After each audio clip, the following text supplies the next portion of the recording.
ఎంత సంపాదించినా ఇంకా సంపాదించాలి, ఎంత పోగేసినా ఇంకా పోగేయాలి.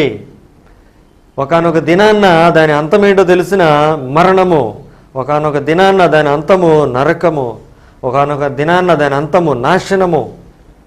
అయితే దేవుని మాటకు లోబడిన వాడికి ఇక్కడ ప్రత్యేకమైనటువంటి చక్కని వాగ్దానము, కొండ తేనెతో నేను నిన్ను తృప్తి పరుస్తాను. మధురమైనది కొండ తేనె.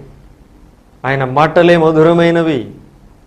ఆయన మాటల చేత నీ హృదయాన్ని నింపుకున్నప్పుడు నువ్వు ఏ పాపము చేయలేవు. దావీదంటాడు 119వ కీర్తనలో, దేవా నేను నీ ఎదుట పాపము చేయకుండానట్లు నీ వాక్యమును నా హృదయములో ఉంచుకొని ఉన్నాను. ఎంతమంది ఈరోజు దేవుని యొక్క వాక్యాన్ని హృదయంలో కలిగి ఉన్నారు? దేవుని వాక్యము మన హృదయాల్లో ఉంటే మనం పాపము చేయము, పాపము చేయలేము.